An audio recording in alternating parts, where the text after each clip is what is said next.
नाज़रीन, जैसा कि आपके इल्म में है कि रेस्टोरेंट खुल चुके हैं और अब आप लोग इन रेस्टोरेंट्स में खाने के लिए जाएंगे।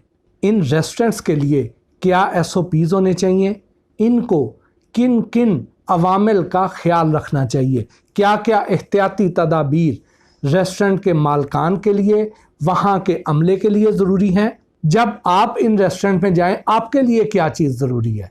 उसके अलावा जो अथॉरिटीज़ इन रेस्टोरेंट्स को चेक करती हैं, उनको क्या क्या चीज़ चेक करनी चाहिए। आज के इस वीलॉग में हम इन सब एहतियाती तदाबीर को एक एक करके डिस्कस करेंगे और ये भी बताएंगे कि ये क्यों ज़रूरी है।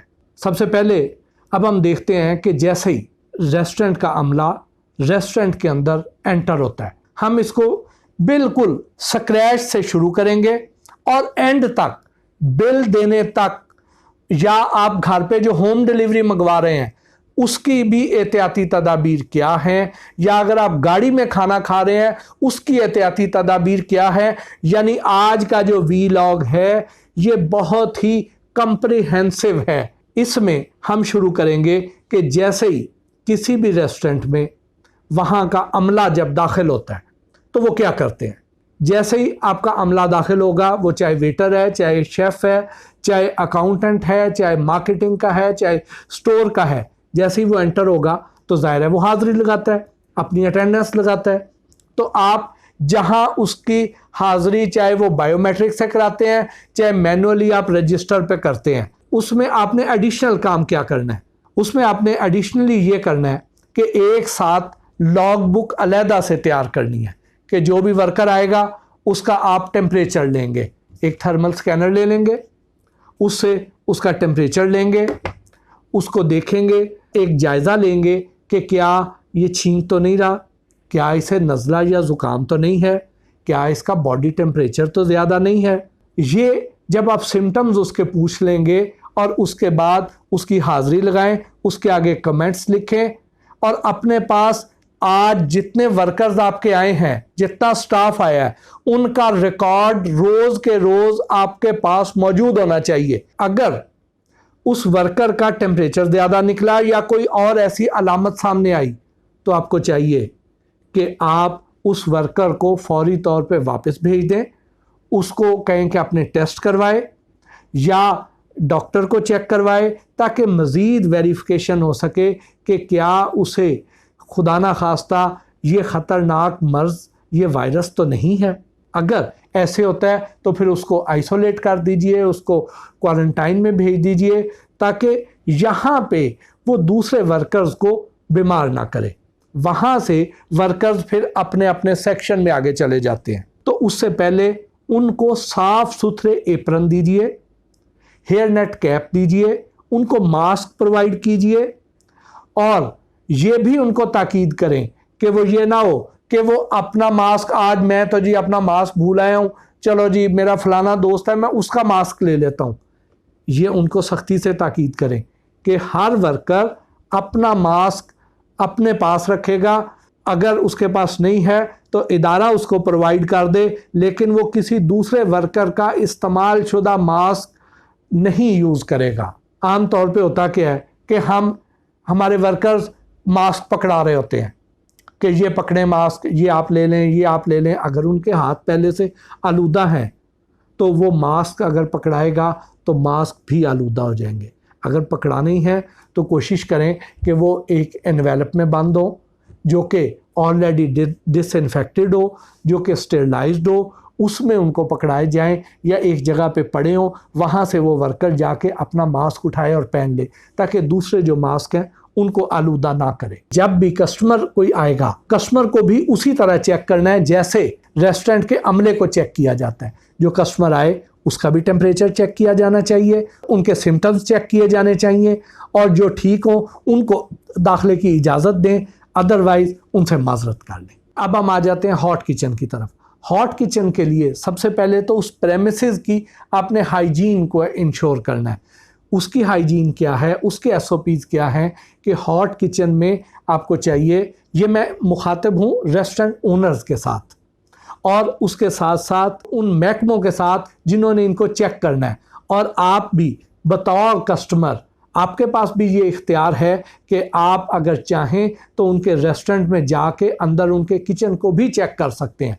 इसलिए ये जो SOPs आपके साथ मैं शेयर कर रहा हूँ, ये सब के लिए इक्वली इम्पॉर्टेंट हैं। सबको इस पे अमल भी करना चाहिए, आपको इल्म भी होना चाहिए इनका, ताकि अगर आप चेक करने जाएं तो आपको पता है कि हमने क्या क्या चीज़ें देखनी है। अच्छा, अब हम आ जाते हैं उधर हॉट किचन में। तो वहाँ हॉट किचन में बड़े एग्जॉस्ट होने चाहिए। आम तौर पे किसी रेस्टोरेंट में जब हम जाते हैं तो किचन का जो एरिया होता है ये मोस्ट निगलेक्टेड एरिया समझा जाता है, क्योंकि ज़्यादा तवज्जो फ्रंट एंड पे दी जाती है। जहाँ कस्टमर ने बैठना है, जहाँ खाना खाना है, वो हम उधर एयर कंडीशनर भी चलाते हैं, उसको साफ़ सुथरा भी रखते हैं। जो किचन वाला एरिया है उस पर इतनी तवज्जो नहीं देते हैं। चूँकि पंजाब फूड अथॉरिटी बहुत ज़्यादा एक्टिव है, वो बहुत ज़्यादा अच्छे तरीके से इनको चेक भी करती है। तो अब मुख्तलिफ रेस्टोरेंट्स ने अपने किचन बहुत हद तक साफ़ कर लिए हैं, लेकिन टेम्परेचर आजकल के मौसम में उनका टेम्परेचर भी बेहतर बनाना बहुत ज़रूरी है। वो आप कैसे बेहतर बना सकते हैं? ज़ाहिर है उधर एयर कंडीशनर तो काम नहीं करेगा, इसलिए हैवी ब्लोअर लगाएं, ज़्यादा RPM वाले एग्जॉस्ट लगाएं, इंडस्ट्रियल एग्जॉस्ट लगवाएं, ताकि उधर क्रॉस वेंटिलेशन बहुत ज़्यादा हो, ताकि उधर जो वर्कर्स काम कर रहे हैं उनको पसीना कम से कम आए। अगर आपके वर्कर्स वहाँ पे काम कर रहे हैं, उन्होंने मास्क भी लगाए हुए हैं, उन्होंने एप्रन्स भी पहने हुए हैं, लेकिन अगर उन्हें पसीना आ रहा है तो ये जो बाजुओं के बाल हैं, बाजुओं पे आपने देखा है अक्सर पसीना आ रहा है, सीने पे आ रहा है, सर में से टपक रहा है, तो ये पसीना जो है ये इसके ड्रॉपलेट्स खाने में भी शामिल हो जाते हैं। ये जब पसीना सर से टपकेगा, मुंह के ऊपर से गुजर के आएगा, तो साफ जाहिर है कि वो उस वर्कर को जब इरिटेशन होगी तो वो वही वाले हाथ अपने चेहरे पे भी लगाएगा, अपने मुंह को भी लगाएगा, अपनी आंखों को भी लगाएगा। और अगर खुदा ना खास्ता उसमें कुछ ऐसे सिम्टम्स हैं, इसका मतलब ये हो गया कि वो खुद भी उससे मुतासर होगा, उस खाने को भी ख़राब करेगा, अपने को वर्कर्स को भी ख़राब करेगा। लेकिन अगर वहाँ पे वेंटिलेशन अच्छी है तो उसके पसीने से फैलने के इम्कानात कम हो जाते हैं। उसके अलावा हमें क्या करना चाहिए कि उसी हॉट किचन में हमें हैंड वॉशिंग फैसिलिटी प्रोवाइड करनी चाहिए, ताकि वहाँ पे जो वर्कर्स काम कर रहे हैं वो बार बार साबुन के साथ हाथ धोएं। बहुत से किचन्स ऐसे देखे हैं जिसके अंदर हैंड वॉशिंग फैसिलिटी नहीं है, उसके लिए उन्हें बैकयार्ड में जाके ज़रा थोड़े डिस्टेंस पे जाके वॉशरूम के साथ हाथ धोने की फैसिलिटी है, वहाँ पे जाके वो लोग हाथ धोते हैं, तो उसमें सुस्ती हो जाती है। उसमें वो लोग एक वहाँ पे गंदा सा कपड़ा रखा हुआ है, एक साफ़ी नुमा कपड़ा है, जिससे हाथ साफ़ कर लेते हैं, खुश्क कर लेते हैं और अगला खाना बनाना शुरू कर देते हैं। अब वो जो साफ़ी है उससे हाथ साफ़ नहीं होते हैं, बल्कि ज़्यादा आलूदा हो जाते हैं। और मोस्ट ऑफ द टाइम्स ऐसे होता है कि उस वर्किंग टेबल पे, उन चूल्हों पे अगर कोई 4-5 वर्कर इकट्ठे काम कर रहे हैं तो उनके लिए एक ही कॉमन साफ़ी है, वो सारे उसी से हाथ साफ कर रहे होते हैं, हाथ खुश्क कर रहे होते हैं। तो इस प्रैक्टिस को फौरी तौर पे बंद कर देना चाहिए। या अगर उन्होंने वहाँ पे टॉवल भी रखा हुआ है तो आप देखेंगे कि वो टॉवल इंतहाई गलीज हो चुका होता है।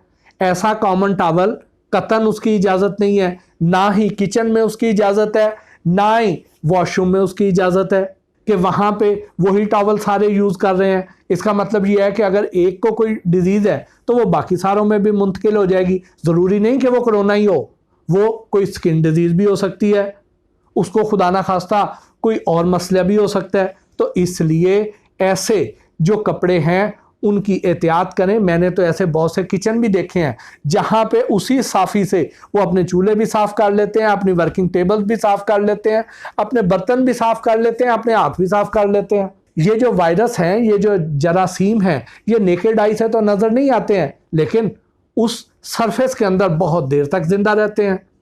तो इसलिए जो रेस्टोरेंट की इंतज़ामिया है, इनके जो मैनेजर्स हैं, इनके जो एग्जीक्यूटिव शेफ्स हैं, उनके लिए ये बहुत ज़्यादा ज़रूरी है कि वो इस प्रैक्टिस की हौसला शिकनी करें, इन साफ़ियों को निकाल के बाहर फेंक दें। हर एक के लिए अलहदा टॉवल हो या हैंड वॉशिंग फैसिलिटी हो, अंदर ही हैंड ड्रायर भी हो जहाँ पे वो हाथ धोएं और साथ ही हाथ खुश्क भी कर लें।